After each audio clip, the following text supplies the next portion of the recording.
Unidade 1. Funções. Aula 8.1 Conteúdo: Logaritmo. Habilidade: resolver problemas envolvendo logaritmos. Começamos aí mais uma aula de matemática, nossa 8ª aula de matemática. Hoje a gente vai ver aí sobre os logaritmos. Mas antes de iniciar a aula, vamos fazer uma revisão, né, sobre o conteúdo de função exponencial que nós vimos ontem. Então, vamos à revisão. Ontem nós vimos o que é uma função exponencial. Uma função exponencial é uma função que vai conter na sua variável x o expoente, né? Então, temos aqui o exemplo na letra A e na letra B. Percebam que aqui nós temos 3 elevado a x. Então, olha só, o x é a nossa variável, né, da função. E essa variável, ela está no expoente. E isso vai acontecer também aqui na letra B. Nós temos raiz quadrada de 2 elevado a x. Esse x também é a nossa variável e está no expoente. Então, quando a nossa variável, que normalmente nós vemos como a letra x, estiver no expoente, essa função vai ser exponencial. Então, aqui na letra B, nós também vamos ter uma função exponencial. E nós temos duas condições para que a função possa ser exponencial. Em relação à sua base, que é a letra A, né? Nós temos aqui a função, ela é dessa forma, A elevado a x, né? Nós sabemos que esse x é a variável e esse A aqui é a base. Essa base, ela precisa ser positiva, ou seja, maior que 0, só que ela não pode ser o número 1. Então, essa base, ela também tem que ser diferente do número 1, né? Ela tem que cumprir essas duas condições para poder ser uma função exponencial. Aqui no exemplo A, a nossa base é o 3 é um número positivo e não é o número 1. Então, a base aqui está ok. E na letra B, a nossa base é a raiz quadrada de 2, né? Não é número 1 e não é menor que 0, né? Maior que 0 porque é positivo. Então, esses dois exemplos satisfazem as condições para que essas funções sejam exponenciais. E também vimos que, além das exponenciais, nós podemos encontrar uma função que ela é do tipo exponencial, que são essas duas formas aqui, né? A gente pode ver que bem aqui seria a exponencial, né? Mas a função do tipo exponencial, ela vai ter um outro número real que vai estar multiplicando ou somando, né, a nossa base elevada a x. Mas ela é uma função de tipo exponencial porque ela tem a variável no expoente. Então, essa aí foi a nossa revisão da aula de ontem. Vamos ver aí um vídeo que é o nosso desafio do dia. Um dos perigos na alimentação humana são as contaminações por micro-organismos, como bactérias, vírus, fungos e alguns parasitas que costumam se reproduzir rapidamente em ambientes favoráveis. Essas contaminações, que em geral causam diversas doenças, podem ser prevenidas com cuidados a serem tomados durante o preparo e armazenamento dos alimentos. Entre esses micro-organismos está a bactéria Salmonella, que é transmitida ao homem por meio da ingestão de alimentos contaminados, principalmente os de origem animal, como ovos, leite e carnes. Os principais sintomas das pessoas infectadas por essa bactéria são diarreia, dor abdominal, náuseas, vômitos e febre. Para evitar essa transmissão, algumas medidas podem ser adotadas, como cozinhar bem os ovos e carnes e ferver o leite antes de ingeri-los. Verificar se o estabelecimento que fornece alimentação segue as normas da vigilância sanitária. Lavar bem as mãos antes do manuseio de qualquer alimento. Não misturar alimentos crus com cozidos. Quais cuidados você tem ou pode adotar para evitar a contaminação de doenças por micro-organismos? Se um certo micro-organismo se prolifera dobrando sua população a cada 30 minutos, Estime em quantas horas uma população desse micro-organismo pode atingir 500 indivíduos. Muito bem, então esse aí é o nosso desafio, né? Temos duas perguntas. Que cuidados você pode ter para diminuir essa contaminação? E também a outra pergunta aí sobre dobrar a quantidade de bactérias nesse determinado tempo, né? No final da aula nós vamos verificar aí quais as respostas de vocês. Então a gente vai iniciar a aula de hoje e a gente vai assistir um outro vídeo falando sobre como os matemáticos antigamente eles faziam para simplificar os cálculos. Durante o Renascimento, com a vinda da astronomia e das grandes navegações, foi necessário simplificar os cálculos, transformando as multiplicações e divisões em somas ou subtrações. A ideia inicial é simples. Suponha, por exemplo, que se queira determinar o valor de x, tal que 10 elevado a x seja igual a 5. Os matemáticos encontravam um valor aproximado de x, em geral um número irracional, tal que fosse verdadeira essa igualdade. Eles procediam da mesma forma para outras equações exponenciais e depois tabelavam os valores. Quando era necessário, bastava eles consultarem essa tabela. Tais valores são o que se chamam de logaritmo. Por mais de 2 séculos, essas tabelas logarítmicas representaram um poderoso instrumento de cálculo e somente deixaram de ser utilizadas com a invenção das calculadoras eletrônicas. Mas ainda hoje, a teoria logarítmica tem importância fundamental no estudo das ciências, no qual surgem aí os logaritmos naturais. A base desses logaritmos é o número e. E esses logaritmos foram tabelados por Neper, por isso são também conhecidos por logaritmos neperianos. O número e é um número irracional, ou seja, ele não pode ser escrito na forma de fração, e ele vale aí aproximadamente 2,72. Os logaritmos naturais são utilizados, por exemplo, para calcular crescimento populacional, taxa de juros de aplicações financeiras, desintegração radioativa, entre outros. Muito bem, vocês viram aí algumas informações iniciais sobre o que seria o logaritmo, né? E agora a gente vai ver a definição de um logaritmo. Sejam os números reais positivos A e B. Esses números reais positivos, então o A e o B, eles são números que pertencem ao conjunto dos números reais e eles têm que ser positivos, ou seja, maiores que 0. A gente vai ter sempre um A e um B positivo. O A, ele tem que ser também diferente de 1. Denomina-se logaritmo de B na base A.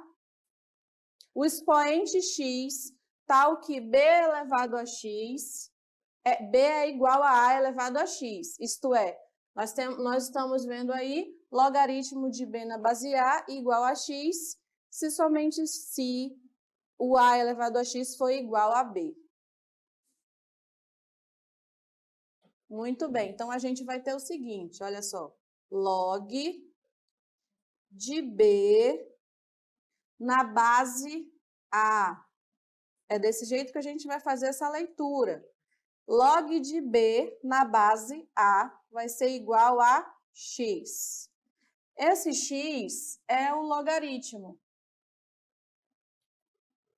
Esse x aqui é o valor que a gente vai sempre procurar, que é o nosso logaritmo. Essa letra A, que fica um pouco mais abaixo aí do B, é a nossa base. A gente vai chamar de base. E esse B aqui é o logaritmando, né? Já está escrito bem aqui, o logaritmando. Aí a gente viu que tem as condições para que essa base e para o logaritmando. A base, ela precisa ser maior que 0. Então, toda vez que a gente tiver um logaritmo, a gente tem que olhar se essa base ela é maior que 0. E também essa base ela tem que ser diferente de 1. São essas duas condições para que possa existir um logaritmo com a base correta. E o b, o logaritmando, ele precisa ser somente maior que zero, né? Então, logaritmando aqui, olha só, esse bzinho, ele precisa ser só maior que zero, ou seja, um número positivo, tá bom? Aí a gente vai ver, então, alguns exemplos de como a gente vai olhar aí os logaritmos. A gente tem aqui, olha só, log de 16 na base 2. Então, olha como é que eu fiz a leitura desse aqui. A gente vai ler log de 16, que vai ser sempre um número maior aí, na base 2. Né? A gente pode se confundir aí como fazer essa leitura, mas é bem simples. Né? A base sempre vai ser esse número que fica mais abaixo. Né? Aqui nesse exemplo é o 4 e nesse último é o 10. Então, a gente vai ler dessa forma. Log de, aí a gente fala o número maior, na base, aí a gente olha qual é a base, que é sempre o número menor. Então, a gente pode ver que nesse primeiro exemplo, a minha base é 2, né? Então, ela satisfaz as condições, porque 2 é maior que 0 e o 2 é diferente de 1. Então, está ok as condições para a base. E o 16, que é o logaritmando aqui, ó, o 16, ele é maior que 0, né? Essa é a condição para o logaritmando. Então, está ok aqui, tanto a base quanto o logaritmando. Então, esse logaritmo de 16 na base 2 pode existir, né? Que vai ser um valor que a gente vai aprender a calcular aí daqui a pouco. Nesse segundo exemplo, a gente tem log de 64 na base 4. Então, a gente vai ler como? A gente vai ler log de 64 na base 4. Né? Vocês podem ver aí que sempre vai se repetir aqui o log de e na base. Né? O que vai mudar vai ser só o número que a gente vai colocar aqui e aqui na base. Né? Então, sempre a gente vai fazer essa leitura. Log de 64 na base 4. A base está ok, é maior que 0 e diferente de 1, e o logaritmando também, né? É 64 é um número maior que 0, então satisfaz a condição de logaritmo, então log de 64 na base 4 vai existir um logaritmo aí que a gente vai aprender a calcular. E o último exemplo, nós temos um log de 100 na base 10. Aí, se a gente for analisar a nossa base 10, ela é maior que 0 e é diferente de 1. E o logaritmando 100 é maior que 0. Então, também satisfaz as condições para que exista um logaritmo. Então, log de 100 na base 10 está ok, vai existir aí um logaritmo. Aí a gente tem aqui uma observação que é importante, que diz o seguinte: quando a base, olha só, está falando da base. Quando a base de um logaritmo for 10, chamamos de logaritmos decimais. E, frequentemente, essa base será omitida, ou seja, você não vai ver a base 10 escrita no logaritmo. Então, a gente tem aqui o exemplo anterior, que era log de 100 na base 10. Não é isso? A gente tinha aqui esse último exemplo. Esse logaritmo tem a base igual a 10. Então, eu posso dizer que esse logaritmo é um logaritmo decimal. E por ele ser decimal, eu não vou escrever a minha base. Eu vou somente escrever log e o 100. É dessa forma aqui que você vai ver escrito aí nos problemas, né? Em cálculos, você não vai ver a base aqui, ó, quando ela for 10. Então, se você olhar para um log e tiver dessa forma, com a base omitida, você já sabe que é porque essa base vale 10, né? Então, essa observação aí é uma observação bem importante. Logaritmos decimais. Condição de existência. A gente acabou de ver aí quais são as condições de existência. O que é isso? É a condição para que exista o logaritmo.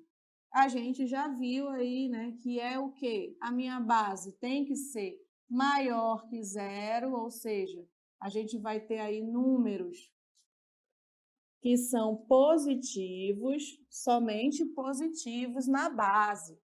Mas, dentre esses números positivos, não pode ser o número 1.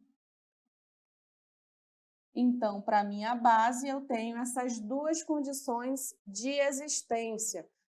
A base precisa satisfazer essas duas condições para que ela exista, né? Por isso que a gente chama de condição de existência. E o meu logaritmando, que aqui é a minha letra B, vou colocar aqui o B, a única condição para ele é que ele seja maior que zero, ou seja, números também aí positivos. No logaritmando, eu posso ter o número 1, não tem problema nenhum, né? A única condição é que ele seja positivo. Eu só não posso ter o número 1 na minha base. Então, esses números, esse número que é menor aqui, que fica menor mais para baixo, eu não posso ter o número 1 e nem posso ter número negativo. E no meu B, eu não posso ter número negativo, mas eu posso ter o número 1. Aí a gente tem aqui 4 exemplos de logaritmos que não satisfazem alguma das duas condições. A gente vai ver aqui no primeiro, nós temos log de menos 12 na base 4. Então, a gente já pode ver aqui a base, o número menorzinho aqui é o 4. O 4 é maior que zero e é diferente de 1, então a minha base está ok. Mas o meu logaritmando, que é esse número maior, está negativo, né? E a gente já viu que ele precisa ser um número positivo, precisa ser maior que zero, ou seja, positivo. Como eu tenho um número negativo aí, esse logaritmo não pode existir. No segundo exemplo, nós temos log de 27 na base menos 3. Então, a gente tem aqui a base menos 3, é uma base negativa. E, para ela existir, ela tem que ser positiva, né? Então, esse log também não vai existir. Se a gente fosse olhar aqui o 27, que é o logaritmando, estaria ok, porque é maior que zero, mas por causa da base, esse logaritmo não vai existir. Os dois têm que estar dentro das condições, tanto a base quanto o logaritmando. No terceiro exemplo, eu tenho log de 49 na base 1. Então, a gente vai olhar a nossa base. A base é maior que zero, ok? Mas a base tem que ser diferente de 1. E, nesse caso, nós temos a base sendo 1. Então, aqui também não vai existir logaritmo. O 49 no logaritmando está ok, né? Mas como a base não está ok, então não tem logaritmo. No último exemplo, a gente vai ter aqui log de 0 na base 8. A base 8 satisfaz as duas condições, é maior que zero e diferente de 1. O logaritmando 0 não vai satisfazer a condição necessária. Por quê? Porque esse logaritmando, que a gente coloca a letra B nele, ele tem que ser maior que zero, não pode ser zero.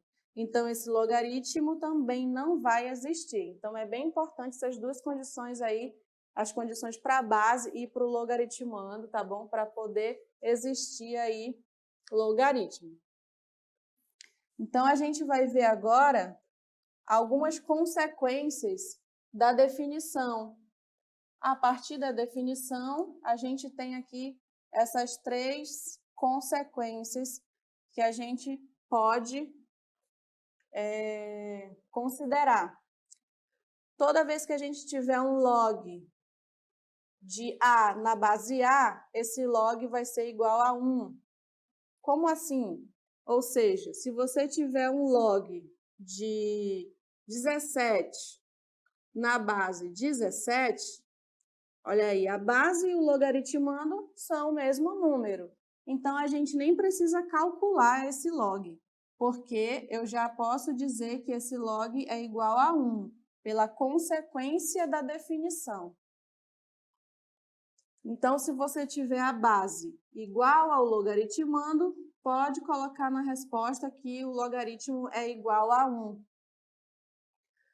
A segunda consequência me diz que log de 1 na base A é igual a 0.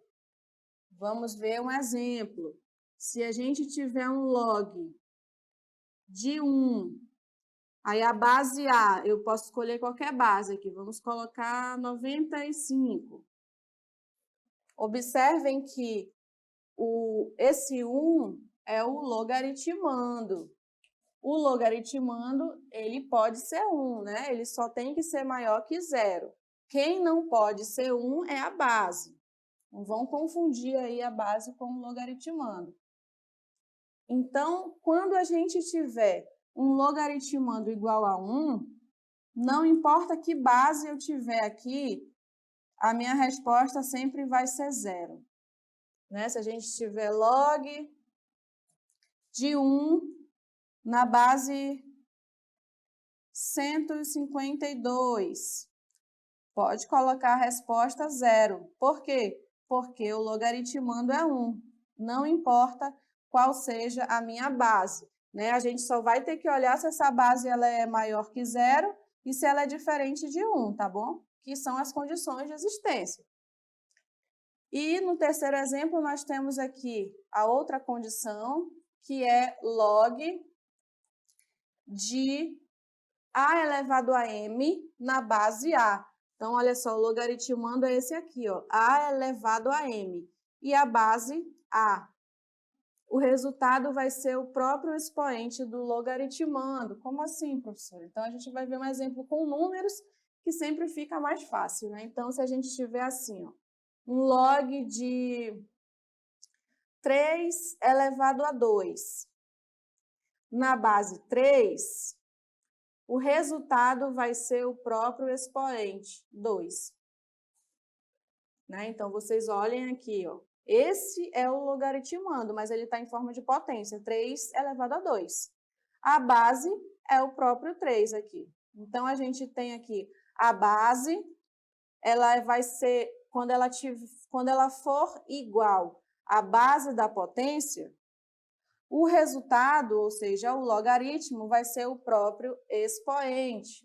Então, se a gente tiver também, por exemplo, log de 71 ao quadrado na base 71, qual vai ser a resposta? Olha só, a base da potência é igual à base do logaritmo. Então, a minha resposta é o próprio expoente. Então, eu posso colocar 2, nem preciso calcular, já posso colocar direto aí o resultado por causa da consequência e da definição que a gente acabou de ver. Então, essas três consequências vão ajudar aí quando a gente precisar fazer alguns cálculos, tá bom? Então, recapitulando as consequências.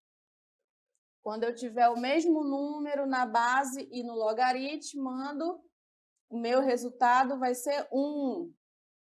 Quando eu tiver o número 1 no logaritmando, não importa qual base for, o meu resultado, o meu logaritmo vai ser 0. Só tem que observar se essa base é maior que 0 e diferente de 1. E na última consequência, quando eu tiver a base do meu logaritmando igual à base do logaritmo, o meu resultado vai ser o próprio expoente, tá bom? Então, essas três consequências aí para vocês.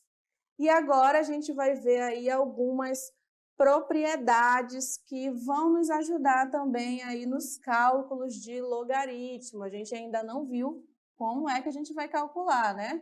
Mas a gente vai ver antes algumas propriedades. São 3 que a gente vai ver. A primeira é a propriedade do logaritmo. As propriedades, elas vão nos ajudar a fazer os cálculos com mais facilidade, porque eu já tenho aí uma resposta feita, né, como propriedade, que eu nem preciso questionar ou calcular, eu já coloco ali como resposta, né, ou como método de resposta. Por exemplo, a primeira propriedade a gente chama de logaritmo do produto.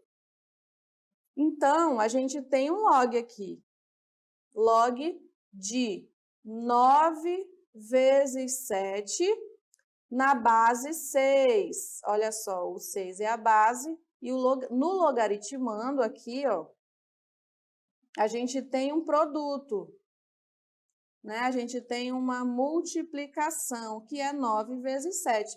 Por isso que essa propriedade, ela é chamada de logaritmo do produto. O que a gente pode fazer aqui? O que essa propriedade ela diz para a gente?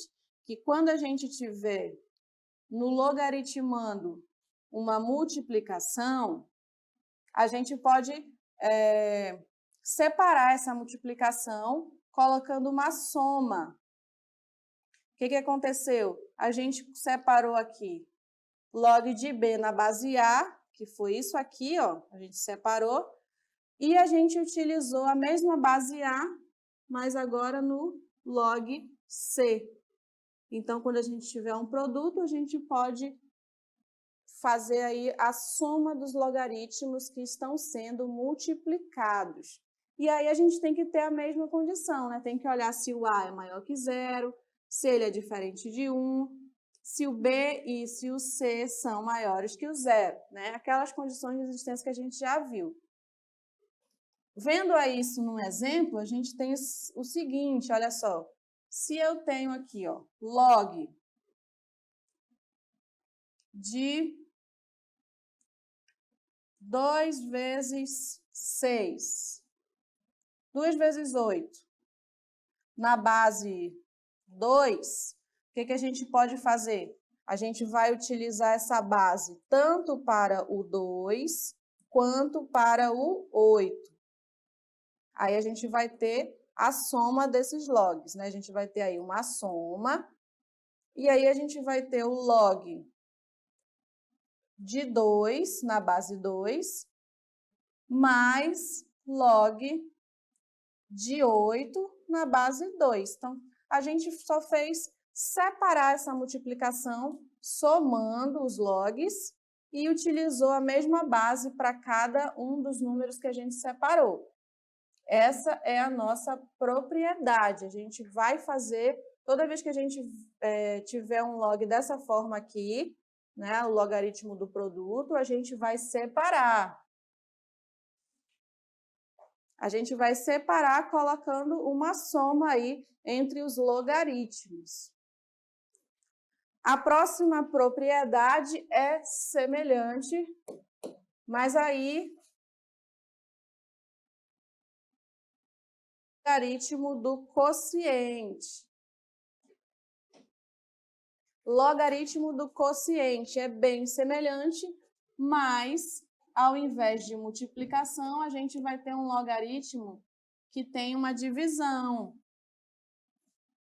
Olha só, a gente tem aqui o logaritmo, mas no logaritmando a gente tem uma divisão, né? A gente tem aqui, ó, 1 sobre 2. Isso é uma divisão. Por isso que ela é chamada de logaritmo do quociente. Então, o que a gente vai fazer? A gente vai separar do mesmo jeito que a gente separou o logaritmo do produto. Só que, ao invés da soma, eu vou ter uma subtração. Então, a gente vai fazer o seguinte, olha só, vai ser o log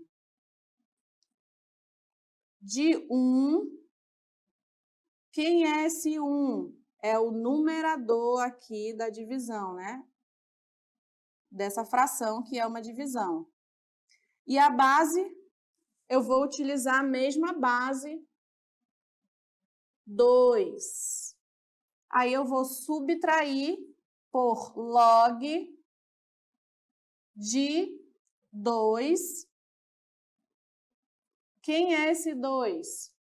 Esse 2 é o denominador da fração. Então, eu tenho aqui log de 2, e esse 2 é o número de baixo aqui da fração, e a própria base 2. Então, o que a gente vai fazer?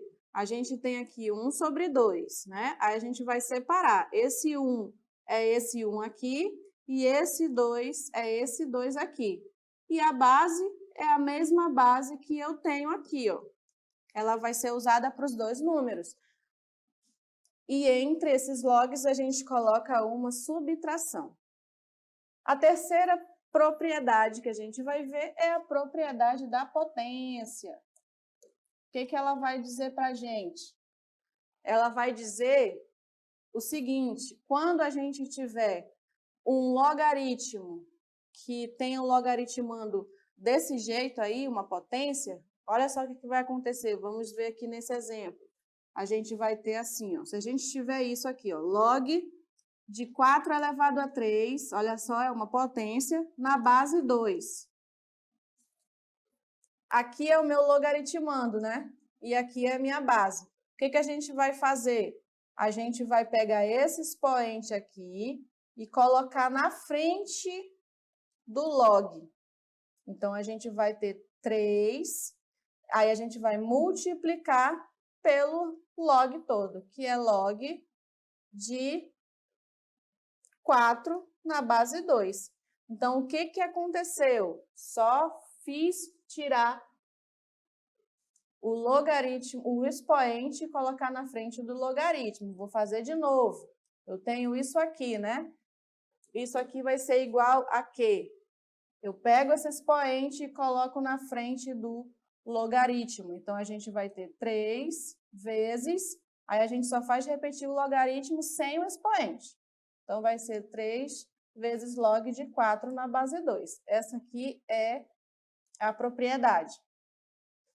Né? Só para nos ajudar a resolver os logaritmos. Então, como é que a gente resolve um logaritmo? Vamos aprender aqui.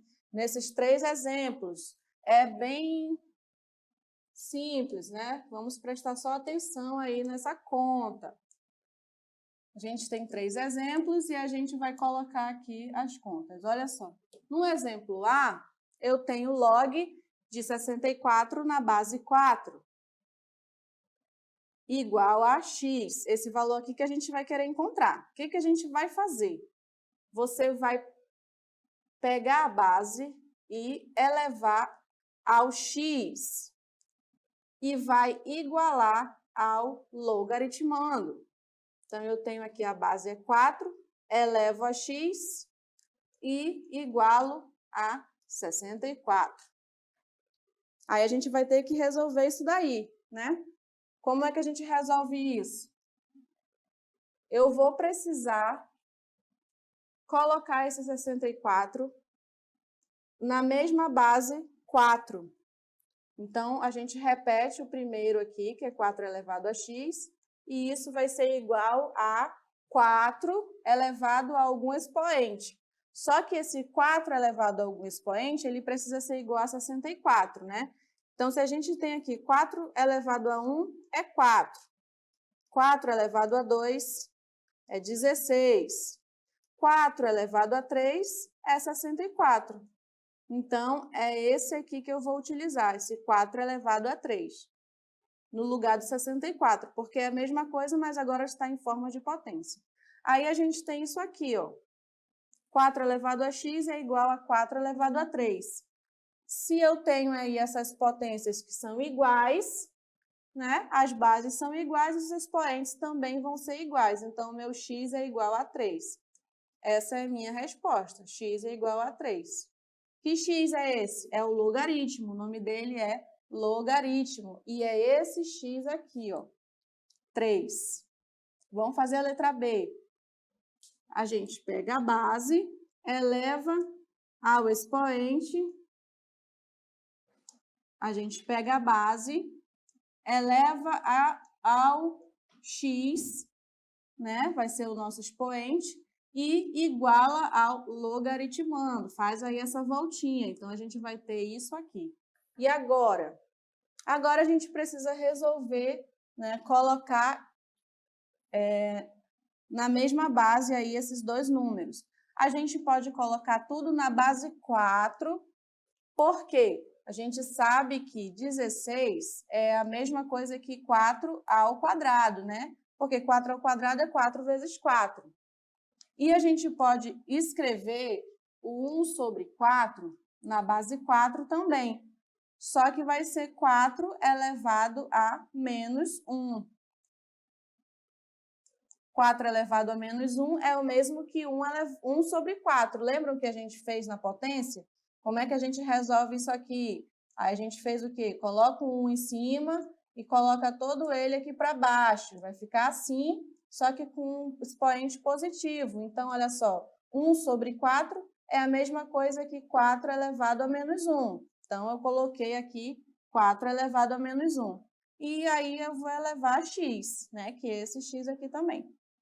Com isso, a gente pode resolver aqui multiplicando esses expoentes, as propriedades que a gente viu aí na potência, naquela aula de revisão. Então, eu vou ter 4 elevado a menos x, que é igual a 4 ao quadrado. Como eu vou ter as bases das potências iguais, que é o 4 e o 4, os meus expoentes também vão ser iguais. Então, eu tenho menos x igual a 2. Como o x não pode ser negativo, a gente multiplica por menos 1, e aí eu vou ter x igual a menos 2. Então, essa é a resposta do nosso logaritmo. E, por último, na letra C, a gente tem aí log de 1 na base 9 igual a x. Então, como a gente descobre o valor desse x? A gente faz a nossa voltinha. Pega o 9, eleva ao x e iguala a 1. Então, eu vou ter 9 elevado a x igual a 1. E agora, eu vou precisar colocar esse 1 na mesma base 9. Né? Então, a gente vai ter 9 elevado a x é igual a 9. Aí, eu vou pensar aqui que expoente eu vou colocar aqui elevando o 9. Né? Qual é o número que a gente põe no expoente de um número que o resultado é igual a 1? A gente viu na potência, que é o 0. Né? Então, aqui vai ser 9 elevado a 0. A gente viu que qualquer número que a gente elevar a 0, o resultado é igual a 1. Né? A gente viu isso aqui na potência. Então, agora eu já tenho aqui as bases iguais, logo, meus expoentes também são iguais. Então, meu x aí é igual a 0. Então, dessa forma, a gente resolve aí os logaritmos, né? Pega lá a base, eleva ao x e iguala ao logaritmando. Depois, coloca as duas bases com o mesmo número e verifica qual é o expoente. Esse vai ser o resultado, esse vai ser o logaritmo.